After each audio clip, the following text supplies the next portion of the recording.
The iron collar around her neck gleamed dully in the scorching Wyoming sun, and Beatrice Parker wondered if she would die wearing it like the animal they had made her. She stood in the center of Fort Bridger's dusty Main Street in July of 1872, auctioned off like livestock for the third time in 2 years, her wrists bound with coarse rope that had rubbed her skin raw. The man who had owned her last, a railroad magnate named Thaddeus Crane, had clamped that collar around her throat 6 months ago when she had tried to run, telling her she was property, nothing more. Now Crane was dead from a heart seizure, and his estate was liquidating everything he owned, including the young woman he had purchased from a San Francisco gambling den to settle a debt. Beatrice was 21 years old, though the hardness in her blue eyes made her seem ancient. Her dark auburn hair hung limp and tangled past her shoulders, and the thin cotton dress she wore was stained and torn at the hem. The collar was the worst part, a constant reminder that she had no say in her own life, that men like Crane could do whatever they wanted to women who had no family, no protection, no legal standing. She had been born to a prostitute in Sacramento, who died when Beatrice was 14, leaving her alone in a world that devoured young women without mercy. A crooked saloon owner had claimed she owed him money for her mother's debts, and from there, Beatrice's life had become a series of transactions, each more degrading than the last. The auctioneer, a pot-bellied man with tobacco-stained teeth, rattled off her supposed qualities like she was a mare being sold for breeding. Strong back, good with cooking and cleaning, young enough to bear children. We will start the bidding at $50. Beatrice kept her eyes down, refusing to look at the men gathered around. She had learned that showing defiance only made things worse. But inside, rage burned like a furnace. She would rather die than belong to another man who thought money gave him ownership of her body and soul. $50, called out a merchant with greedy eyes. 60, countered a rancher whose hands looked like they had crushed things before. Beatrice's stomach turned. She calculated her chances of running, but with her wrists bound and the collar marking her as owned property, she would not make it 10 feet before someone dragged her back. The territory had laws about runaways, and those laws were not written to protect women like her. $100. The voice cut through the bidding like a knife through silk, deep and steady and somehow different from the others. The crowd parted, and Beatrice saw him for the first time. He was tall, probably 26 or 27, with sun-weathered skin and dark brown hair that needed cutting. He wore the practical clothes of a working cowboy, dusty denim pants, a chambray shirt with the sleeves rolled up, worn leather boots, and a hat that had seen better days. What struck her most were his eyes, a clear hazel that looked directly at her face, not at her body, not at the collar, but at her as though she were actually a person. The auctioneer's eyes lit up with greed. $100 from Ethan Barrett. Do I hear 110? The rancher who had bid 60 shook his head and walked away. The merchant looked angry but stayed silent. $100 was a substantial sum in 1872, more than most cowboys made in 3 months. Going once, going twice, sold to Ethan Barrett for $100. Beatrice felt something inside her break a little more. It did not matter that this man had kind eyes. Men with kind eyes could still be monsters when they got you alone. She had learned that lesson too many times. Ethan stepped forward and counted out the money in gold coins, which the auctioneer snatched eagerly. Then Ethan turned to Beatrice and pulled a knife from his belt. She flinched instinctively, her body tensing for violence, but instead of grabbing her, he carefully cut the ropes binding her wrists. "You are going to bleed if we do not clean those," he said quietly, looking at the raw wounds the rope had left. His voice was surprisingly gentle. Beatrice stared at him, not understanding. Every man who had ever purchased her had immediately established dominance, had made it clear what her purpose was, had taken what they paid for. But Ethan Barrett just stood there, knife in hand, waiting for something she could not name. "Can you walk?" he asked. She nodded mutely, not trusting her voice. "My horse is at the livery. We have a ride ahead of us." As they walked through Fort Bridger's streets, Beatrice was acutely aware of the collar around her neck. It rubbed against her skin with every step, a cold metal circle that proclaimed her status to everyone they passed. Women looked at her with pity or disgust, men with curiosity or contempt. She kept her eyes on the ground, following Ethan's bootsteps in the dust. At the livery stable he had 2 horses saddled and ready, a large chestnut gelding and a smaller bay mare. He gestured to the bay. "You can ride." "Yes," Beatrice said, her voice hoarse from disuse. Crane had not allowed her to speak unless spoken to. "Good. It is about 15 miles to my ranch. We should make it before dark." He helped her mount, his hands impersonal and efficient, and then swung up onto his own horse.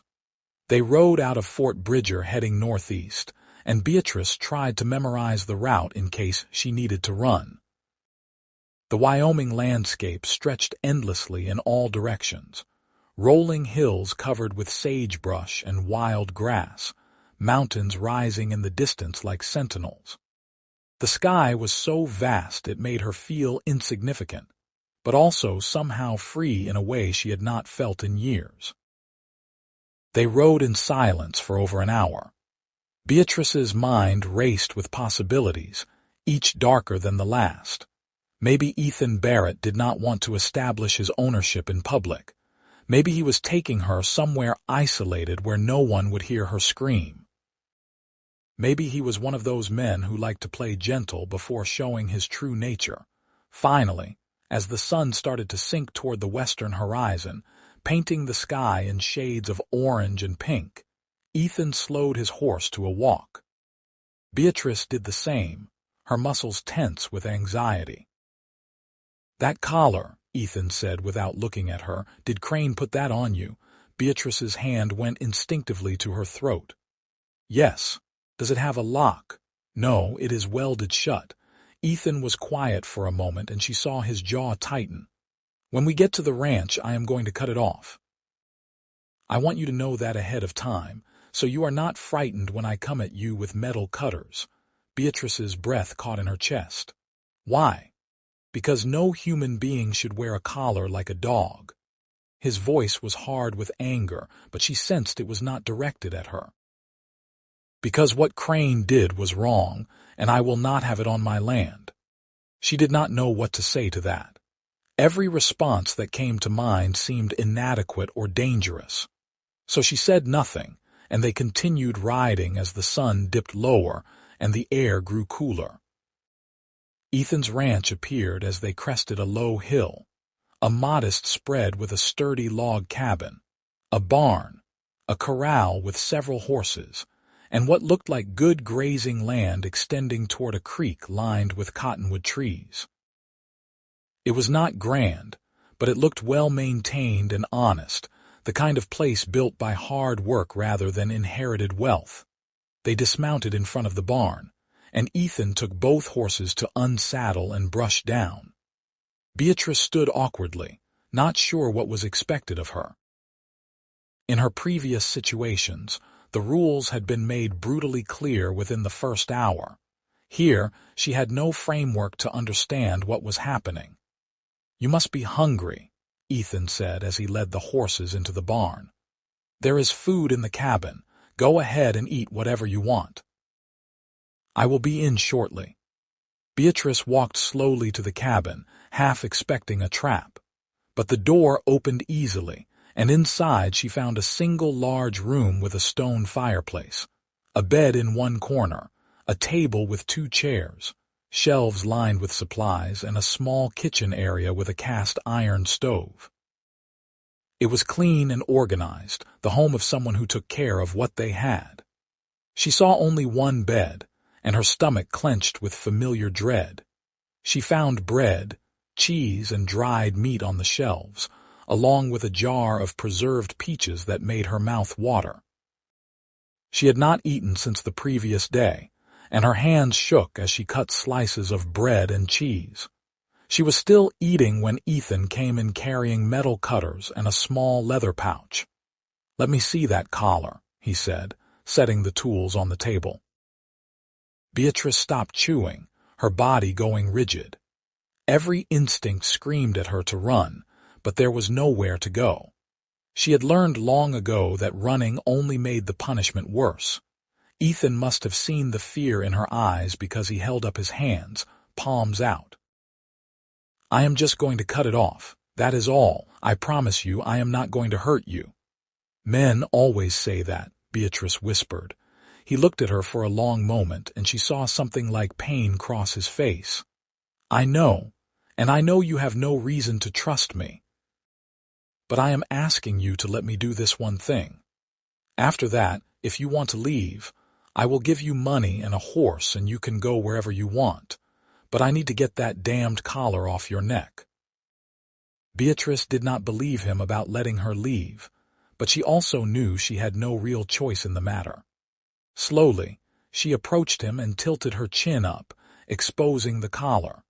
Her heart hammered so hard she thought it might burst from her chest.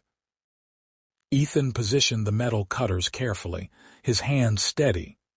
"This might pinch a little, but I will be as quick as I can. Hold still."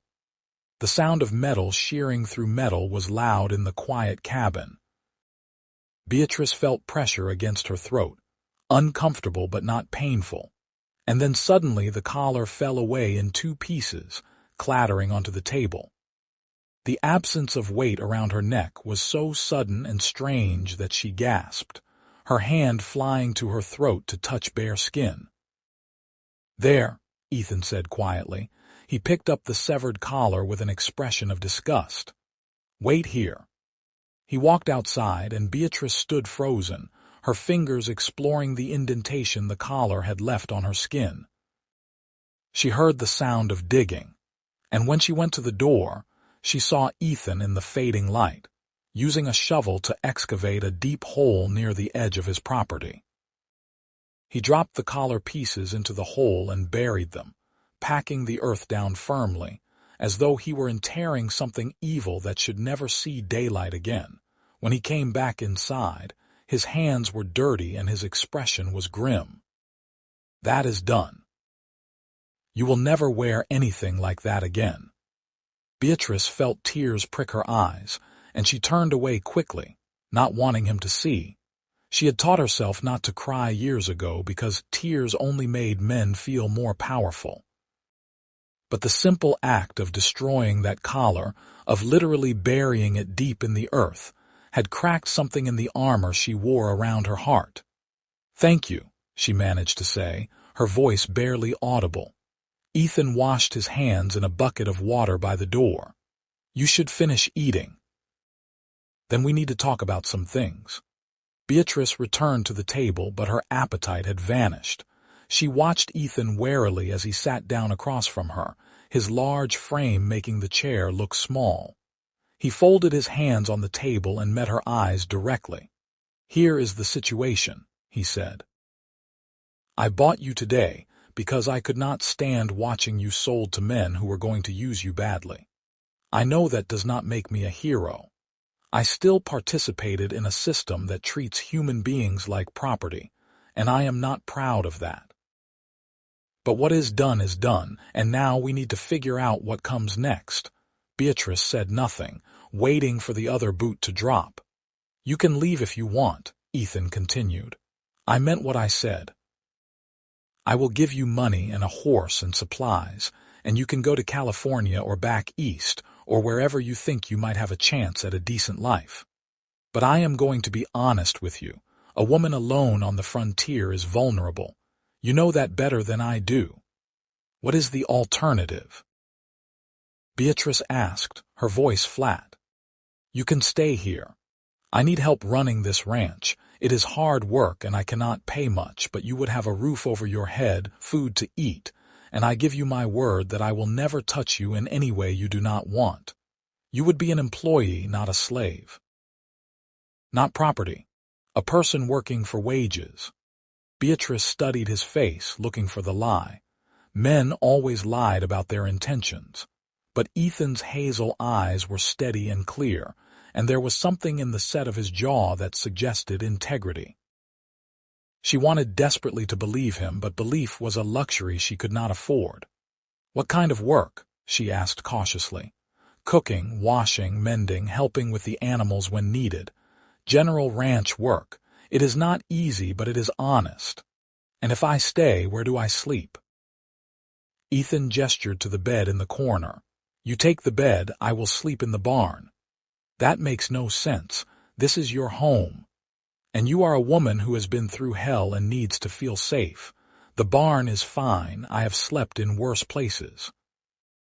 Beatrice felt something unfamiliar stir in her chest, something that might have been hope if she had not learned to kill that emotion long ago.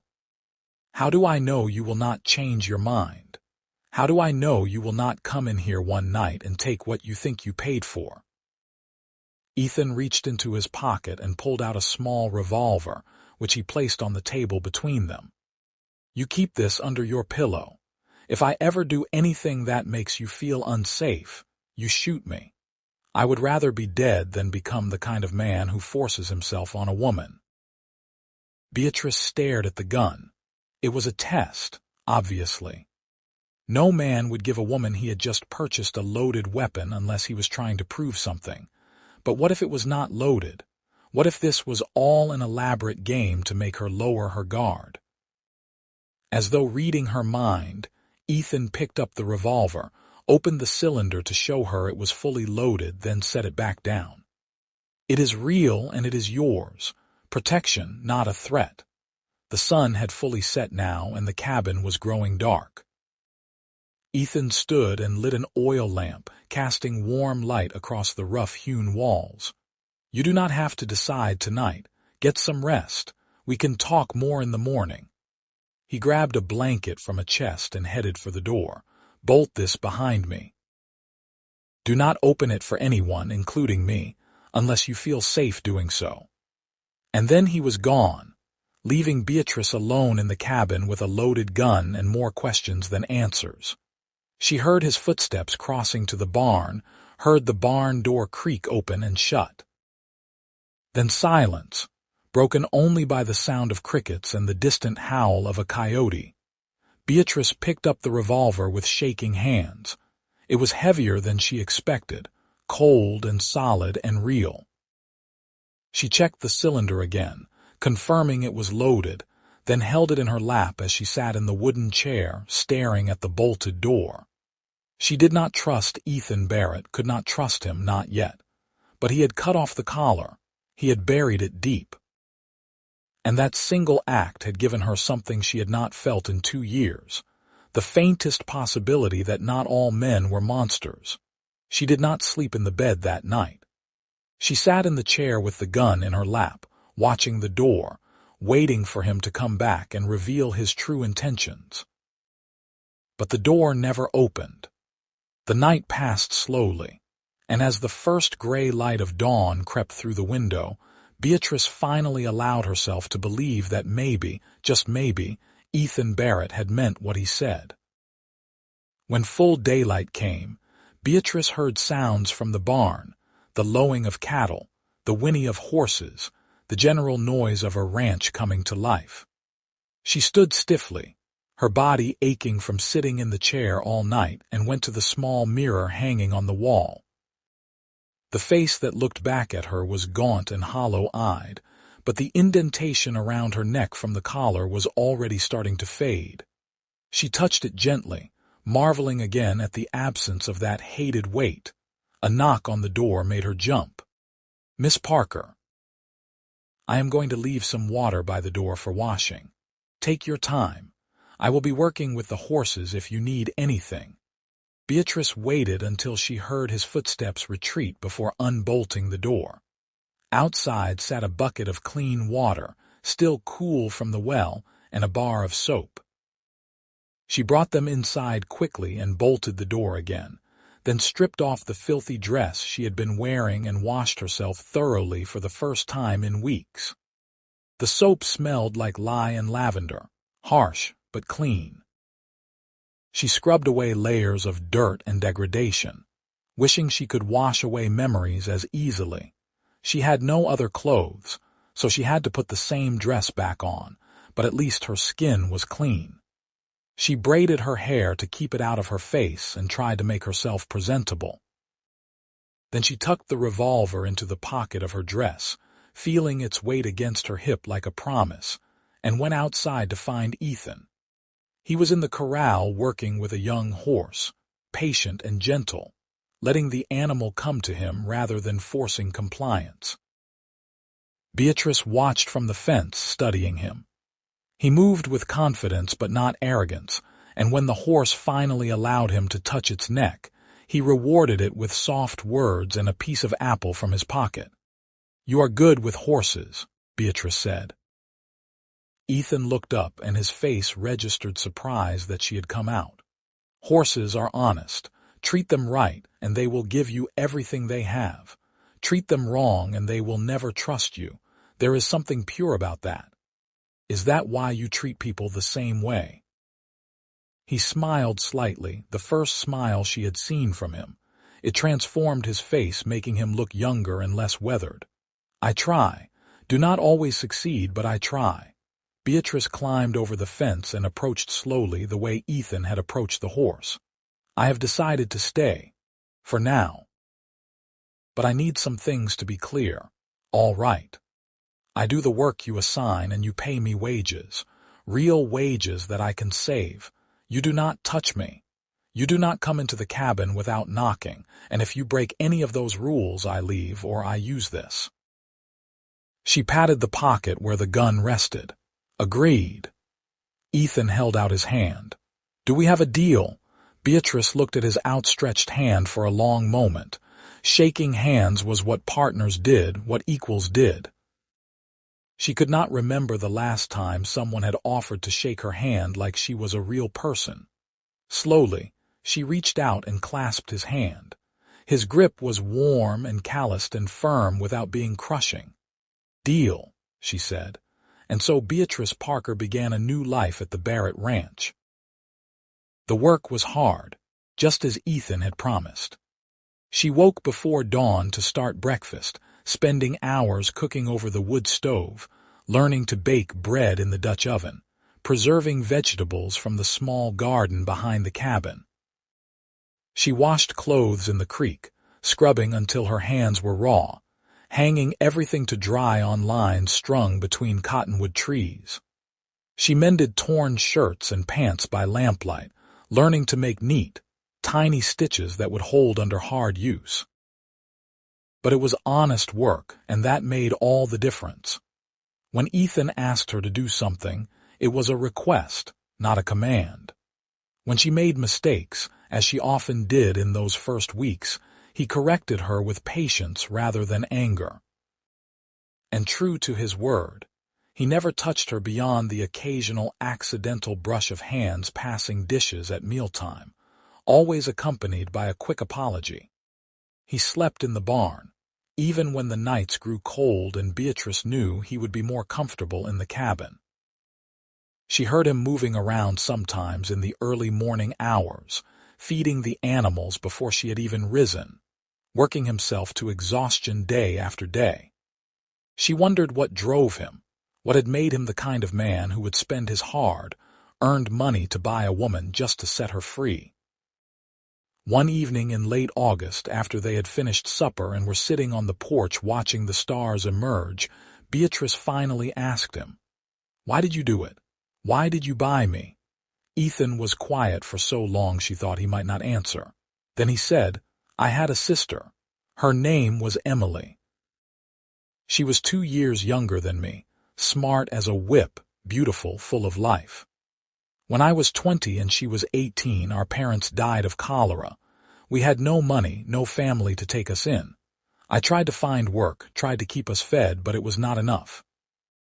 Emily got a job in a saloon to help make ends meet, and I thought that would be fine. I thought I could protect her. His voice grew rough. I was wrong. The saloon owner started making demands, said she owed him money for her room and board. Before I understood what was happening, he had sold her contract to a man heading to San Francisco. I tried to stop it, got into a fight with 3 of the owner's men, and they beat me so badly I was unconscious for 2 days. By the time I could stand again, Emily was gone. I never saw her again. Beatrice felt tears sting her eyes. What happened to her? I do not know. I searched for 5 years. Went to San Francisco, asked questions, followed every lead. But she had disappeared into that world where women vanish and nobody cares enough to look for them. I think she is probably dead. And I think she died believing I abandoned her when she needed me most. That was not your fault, Beatrice said softly. Maybe not. But I could not save her. So when I saw you standing in that street wearing a collar like an animal, I saw Emily. And I knew I could not walk away. I had to at least try to save one person, even if I was too late to save my sister. They sat in silence for a long time after that, 2 damaged people watching the stars wheel slowly across the Wyoming sky. Beatrice felt something shift inside her, a subtle rearrangement of her understanding. Ethan Barrett was not rescuing her to be a hero. He was trying to atone for a failure that was not his fault, trying to make sense of a world that had stolen someone he loved. I am sorry about Emily, Beatrice finally said. I am sorry about whatever happened to make you so afraid of trusting people. It was not one thing, it was 1,000 things. You do not have to tell me unless you want to. But surprisingly, Beatrice found that she did want to tell him. So she did. Sitting there in the darkness where she could not see his face clearly enough to watch his judgment form. She told him about her mother's death, about the saloon owner who had claimed false debts, about being sold the first time to a merchant who had used her brutally, and then tired of her. She told him about the second man, a gambler who had won her in a card game and kept her locked in a room for 6 months. And she told him about Thaddeus Crane, who had seemed civilized on the surface but had been the cruelest of all, a man who had enjoyed breaking her spirit as much as using her body. When she finished, her voice was hoarse and her hands were shaking. But Ethan did not look at her with pity or disgust. He looked at her with respect, as though she had revealed something brave rather than shameful. You survived, he said simply. That takes strength most people do not have. Some days I am not sure survival was worth it, but you are here. You are free of that collar, and tomorrow you can decide what kind of life you want to build. That is worth something, is it not? Beatrice thought about that as she went inside to sleep that night. For the first time since she could remember, she lay down in the bed instead of sitting watch in the chair. She kept the revolver under her pillow, but she allowed herself to close her eyes and drift into something approaching genuine sleep. The weeks turned into months, and a rhythm developed between Beatrice and Ethan. They worked together seamlessly, anticipating each other's needs, dividing tasks without needing to discuss them. She learned the rhythms of ranch life, the way the seasons dictated the work, the way the land demanded attention and care. He taught her to ride better, to shoot accurately, to track deer through the sage. She taught him that food could be more than fuel, creating meals that made him close his eyes with pleasure. They talked in the evenings, sharing stories about their pasts, their dreams for the future. Beatrice learned that Ethan had been a soldier briefly during the Civil War, fighting for the Union until a leg wound sent him home. He had used his army pay and years of hard work to buy this land, building everything with his own hands. His dream was simple: to have a ranch large enough to support a family, to live honestly, to never owe anything to anyone. Beatrice found herself softening toward him in ways that terrified her. She noticed things she had trained herself not to notice. The way his eyes crinkled when he smiled, the strength in his hands when he worked, the gentleness in his voice when he talked to the animals. She noticed how he always made sure she ate first, how he left wildflowers on the porch sometimes without saying anything, how he respected every boundary she had set without ever making her feel burdensome. She noticed, and she tried very hard not to care. But caring crept up on her anyway, quiet and insistent as the changing season. By September, when the air grew crisp and the aspen trees turned gold on the distant mountains, Beatrice had to admit to herself that she was developing feelings for Ethan Barrett. It was terrifying. Every man she had ever cared about, even a little, had betrayed that trust.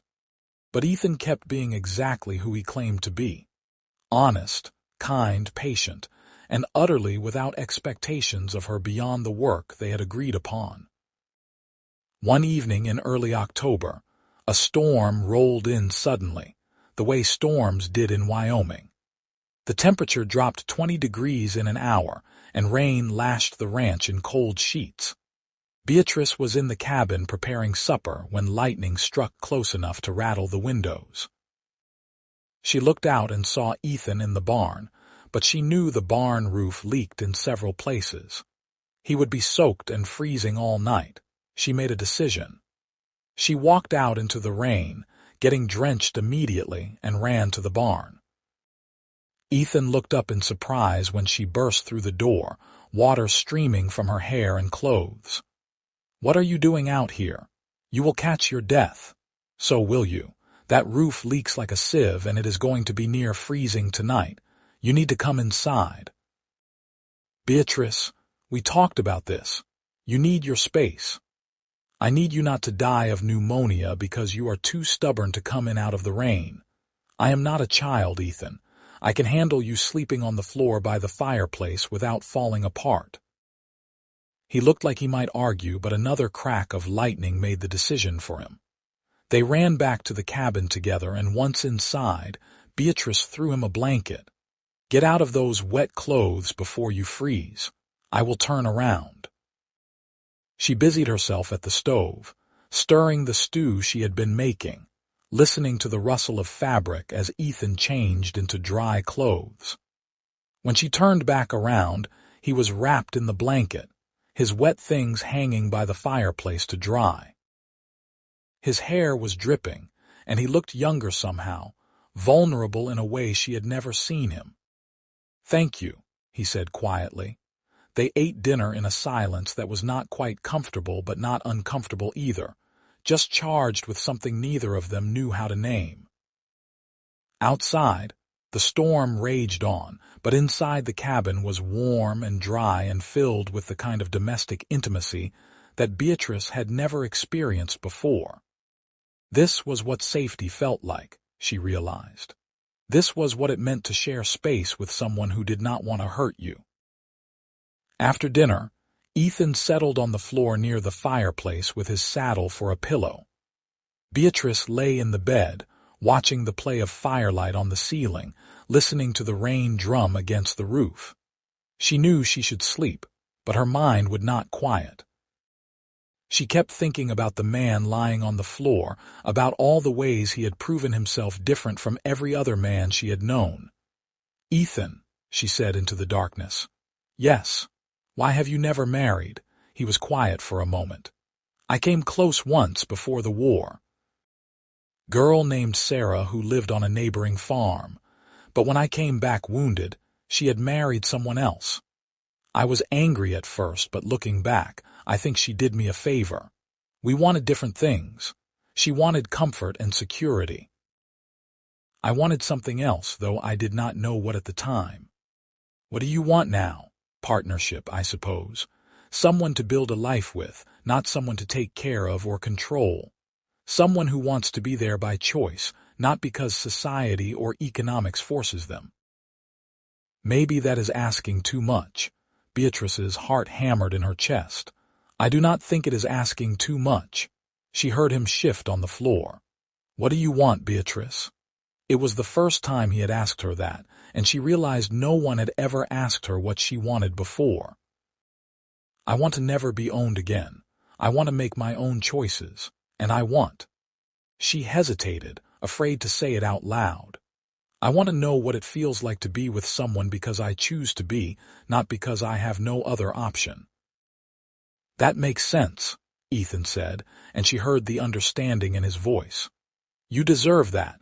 You deserve all of that. The storm blew itself out overnight, and by morning the world was washed clean and bright. Ethan went back to sleeping in the barn, but something had changed between them. The air felt charged with possibility, and Beatrice caught herself watching him more often, wondering what it would be like to touch him not out of obligation but desire. She tried to push the thoughts away. She was not ready. She might never be ready. The damage done to her ran too deep, the scars too permanent. But the thoughts kept coming back, insistent as the turning of the seasons. In late October, 3 men rode onto the Barrett ranch just before sunset. Beatrice was hanging laundry when she saw them approach, and something about their bearing made her instinctively reach for the revolver she now carried in her apron pocket. She walked quickly to where Ethan was repairing fence posts. We have visitors, she said quietly. They do not look friendly.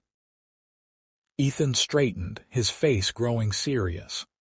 Go inside and bolt the door. Do not come out unless I call for you. Ethan, please, Beatrice, trust me on this. She wanted to argue, but the look in his eyes stopped her. She went inside but positioned herself at the window where she could see and hear what was happening. Her hand closed around the revolver, and she made sure it was loaded and ready. The 3 men dismounted in the yard. They were rough-looking, the kind of drifters who made their living on the wrong side of the law. The one in front, a man with a scarred face and cruel eyes, looked around the ranch with the assessing gaze of someone evaluating potential loot. You must be Ethan Barrett, the scarred man said. I am. What can I do for you gentlemen? We hear you bought a woman a few months back in Fort Bridger. Woman with dark hair wearing a collar. That right. Beatrice's blood ran cold. They had come for her. Somehow, someone had sent them to retrieve what they considered stolen property. I bought a woman's contract, yes, Ethan said carefully. What business is that of yours? Thaddeus Crane's nephew thinks you might have taken advantage of his uncle's death to acquire property that should have gone to the family. He wants the woman returned. Says he will pay you what you spent plus $20 for your trouble. The woman is not for sale. That is not smart, friend. Jackson Crane is not a man you want to cross. I do not care who Jackson Crane is. The woman stays here. The scarred man's hand moved toward his gun. Maybe you did not hear me right. This is not a negotiation. Ethan's posture shifted subtly, and Beatrice recognized the stance of someone ready for violence. Get off my land, now. We will leave when we have what we came for. Everything happened very fast after that. The scarred man drew his gun, but Ethan was faster. His shot caught the man in the shoulder, spinning him around. The other 2 men went for their weapons, and Beatrice did not think. She threw open the door and fired twice, her bullets kicking up dirt at the feet of the second man, making him stumble back. The next one goes through your chest, she shouted, surprised by the steadiness of her own voice. Drop your guns and ride out, or I swear I will kill you. The 2 uninjured men looked at each other, then at the scarred man clutching his bleeding shoulder, then at Beatrice standing in the doorway with a smoking revolver. Whatever they had expected, it was not this.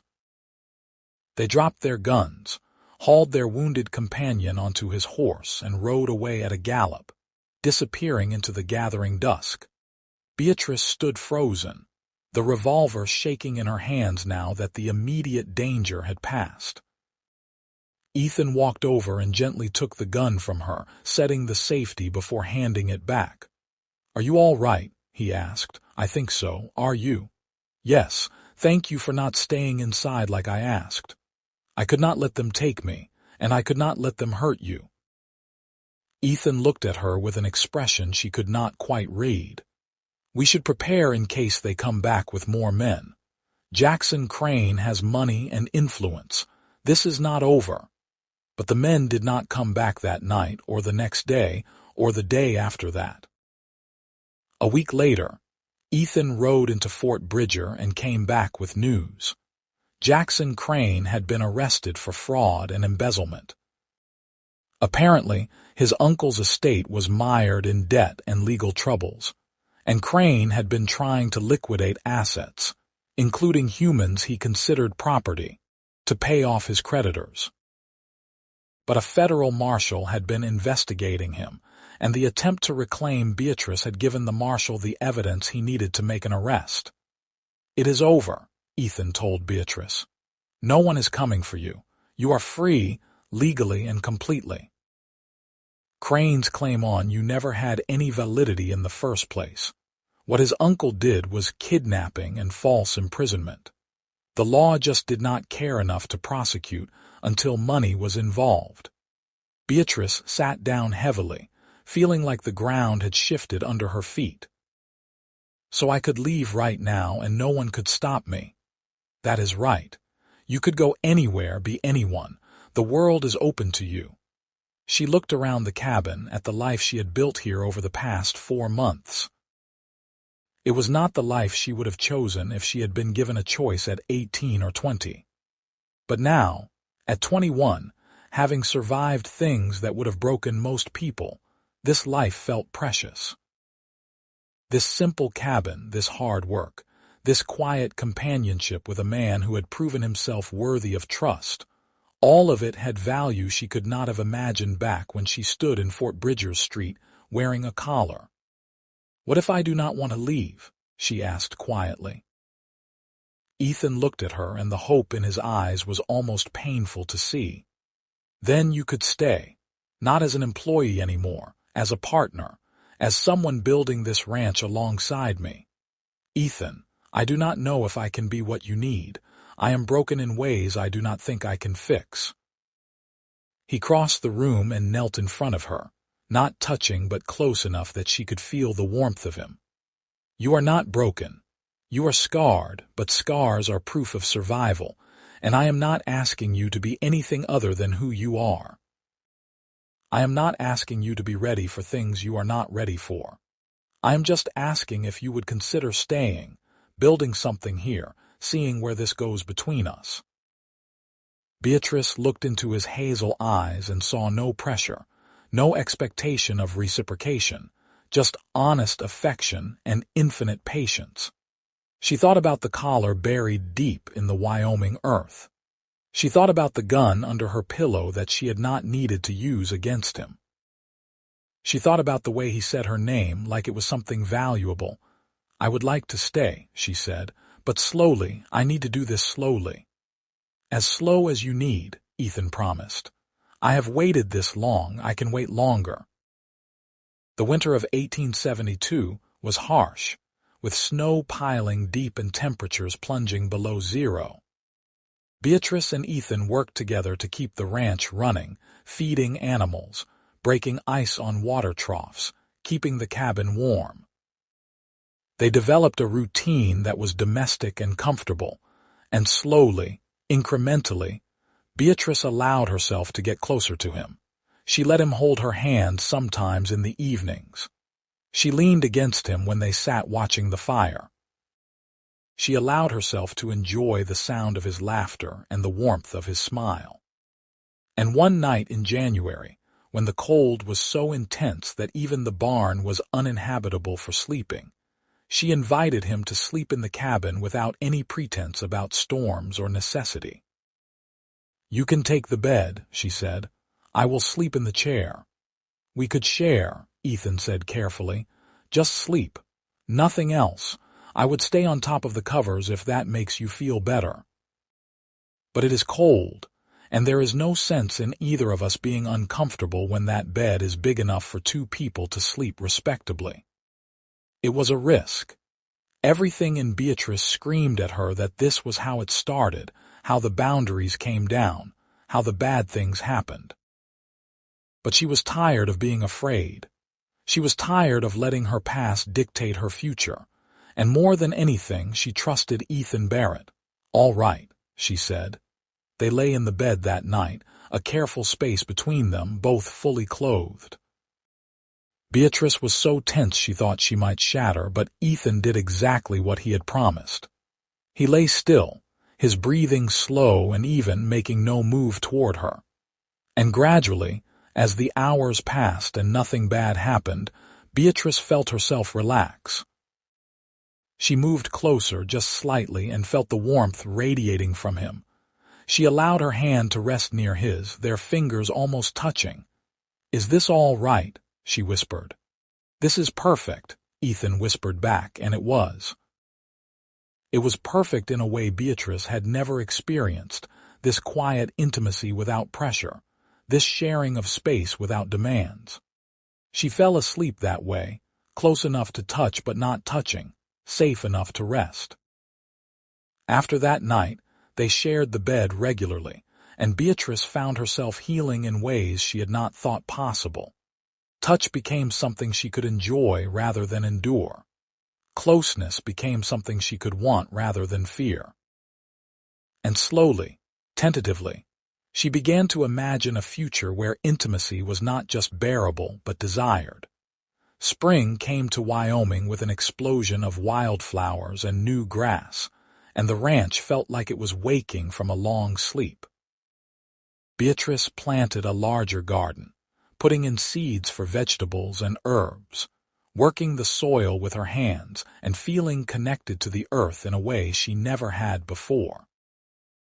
Ethan bought more cattle, expanding the herd, talking about his plans for the future as though Beatrice would automatically be part of them. One evening in May, as they watched the sunset paint the sky in shades of pink and gold, Beatrice turned to Ethan and said, "I think I am ready." "Ready for what?" "Ready to be with you. Really be with you. Not because I have to, not because I owe you anything, but because I want to, because I love you." The words hung in the air between them, precious and fragile.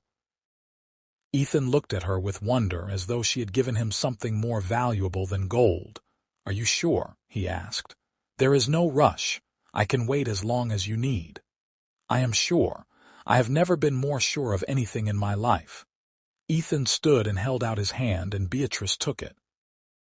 They walked inside the cabin together, and for the first time in her life, Beatrice experienced intimacy as something beautiful.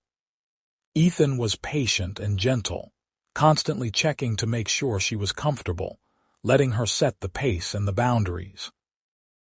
And when she cried afterward, he held her and understood that they were tears of release, of grief for everything she had lost and joy for what she had found. "I love you too," he said into her hair. "I have loved you since the day I saw you standing in that street, refusing to let them break your spirit. I will love you for the rest of my life." They were married in Fort Bridger on a bright day in June of 1873, with a few local friends as witnesses. Beatrice wore a simple blue dress that she had sewn herself, and Ethan wore his best suit, which was still worn and patched but clean. The ceremony was brief and the celebration modest, but when Beatrice said her vows, she meant every word. She was choosing this man, this life, this future, and that choice felt like reclaiming herself. Their life together was not easy. The ranch demanded constant work, and there were hard years when the cattle prices dropped or the weather was bad. But they faced everything together, partners in the truest sense. Beatrice discovered she had a talent for managing the ranch's finances, keeping meticulous records and making smart decisions about when to buy and sell. Ethan discovered that having someone to share the burden made even the hardest work bearable. In the spring of 1875, Beatrice realized she was pregnant. The discovery filled her with a complex mixture of joy and terror. She had never thought she would have children, had never believed she would find someone she trusted enough to create a family with. But as her belly grew and Ethan fussed over her with protective concern, she found herself excited about the future in a way she had never allowed herself to be. Their son was born in December of 1875, a healthy baby boy with Ethan's hazel eyes and Beatrice's dark hair. They named him Samuel, after Ethan's father, and Beatrice fell in love with her child in a way that was almost painful. Holding Samuel, she understood viscerally what it meant to want to protect someone, to give everything you had to ensure their safety and happiness. Ethan was a devoted father, taking turns walking Samuel when he cried at night, changing diapers without complaint, talking to the baby in a soft voice that made Beatrice's heart ache with love. Watching him with their son, she marveled at how different he was from every man she had known before. His strength was in his gentleness, his power in his restraint. 2 years later, in 1877, their daughter arrived, a tiny girl they named Elizabeth after Ethan's sister Emily. She looked like a miniature version of Beatrice, with the same blue eyes and stubborn chin.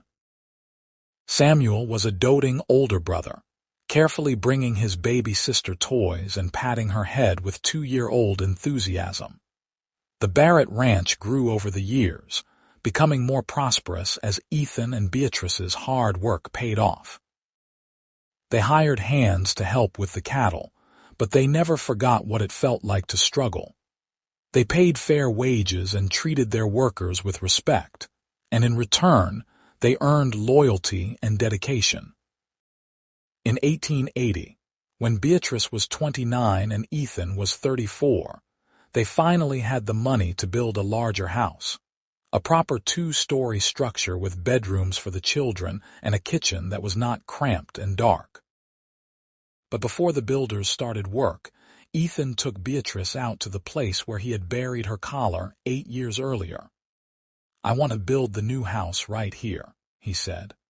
"Right over the place where we buried the worst part of your past. So every day when you walk through your home, you are literally standing on ground that represents your freedom and your choice." Beatrice looked at him with tears in her eyes.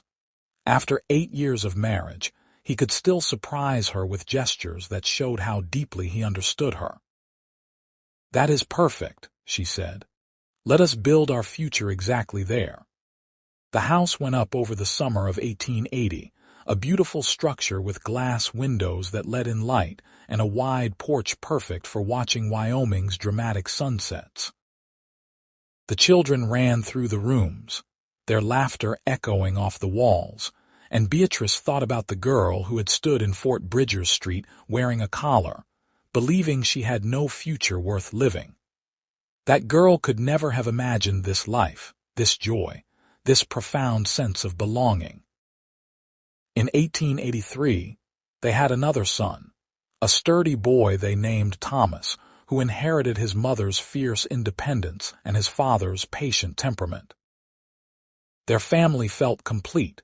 3 children who would grow up knowing they were loved and wanted, who would never experience the helplessness and degradation their mother had endured.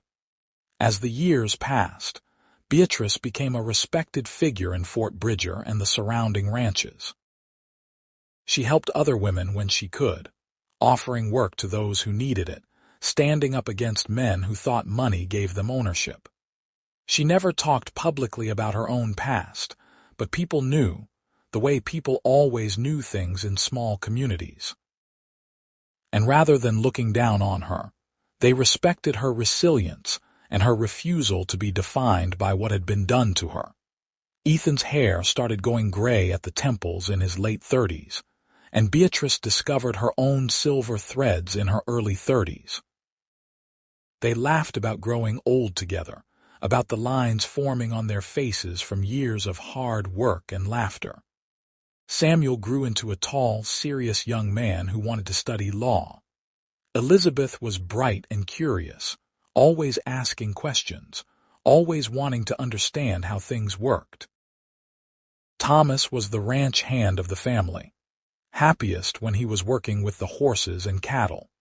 In the summer of 1890, Samuel left for university back east, determined to become a lawyer who fought for people who could not fight for themselves.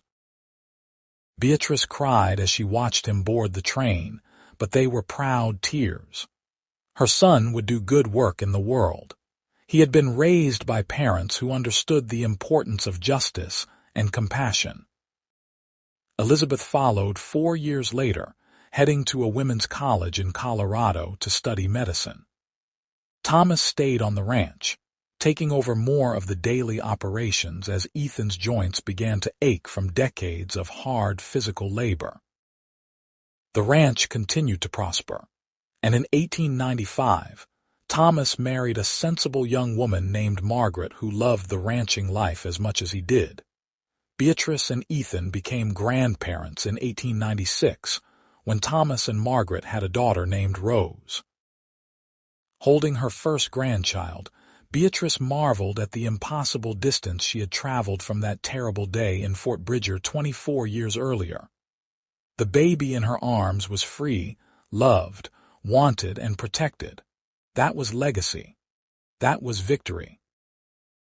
They celebrated their 25th wedding anniversary in 1898 with all 3 children home, along with their spouses and growing families. Samuel had married a fellow lawyer and had twin boys. Elizabeth had married a doctor and had a daughter. Thomas and Margaret were expecting their second child. The house rang with noise and laughter, 3 generations of Barretts filling the space with life and love. That night, after everyone had gone to bed and the house was finally quiet, Beatrice and Ethan sat on the porch they had sat on countless times before. She leaned against him, his arm around her shoulders, and looked out at the land they had built together. "You remember the day you cut off that collar?" she asked. "Every detail," Ethan said. "I remember thinking you were the bravest person I had ever seen, standing there terrified but refusing to break. I remember thinking you were probably lying, that you would turn out to be just like the others. What made you decide to trust me? You buried the collar deep. You did not just throw it away. You buried it like it was something evil that needed to be put down permanently. That was when I started to believe you might actually be different." Ethan pulled her closer. "Best $100 I ever spent. I was never worth $100. You were worth everything I had. You still are." They sat in comfortable silence, watching the stars emerge one by one across the vast Wyoming sky. Beatrice thought about the girl she had been and the woman she had become. The journey between those 2 versions of herself had been long and painful, but it had also been worth it. She had survived. She had healed. She had loved and been loved in return. She had built a family and a legacy that would outlast her. The collar that Thaddeus Crane had welded around her neck was still buried somewhere beneath the foundation of their house, buried deep in the Wyoming earth where it could never hurt anyone again. And every day, Beatrice walked over that spot, stood over that symbol of her past bondage, and lived a life defined not by what had been done to her but by what she had chosen to become. She had been owned, but she had become free. She had been broken, but she had healed. She had been alone, but she had found partnership. And through it all, Ethan Barrett had stood beside her, not as her savior but as her partner, not as her owner but as her equal, not demanding her love but earning it day by day, year by year, through patience and kindness and unwavering respect. "I love you," Beatrice said, the words as true in 1898 as they had been in 1873 when she first spoke them. "I love you too," Ethan replied, "for the rest of my life and whatever comes after." And there, on the porch of the house built over buried chains, surrounded by the family they had created and the life they had chosen, Beatrice Parker Barrett was finally completely, irrevocably free. The cowboy had cut off her collar and buried it deep, but what he had really given her was something far more valuable, the chance to discover who she could be when she was no longer defined by what men had made her. And she had become someone extraordinary, not despite her scars but because of them, not in spite of her past but informed by it, shaped by it, and ultimately transcendent over it. Their love story was not about rescue. It was about partnership, about two damaged people choosing to build something beautiful together. And as the Wyoming stars wheeled overhead and the night settled in around them, Beatrice knew that all of this, every moment of joy and struggle and triumph, was exactly the life she would choose again if given the chance. She had been owned, but she had reclaimed herself. She had worn a collar, but she had broken free. And in the end, that freedom, built on love and respect and mutual choice, was worth more than all the gold in the territories.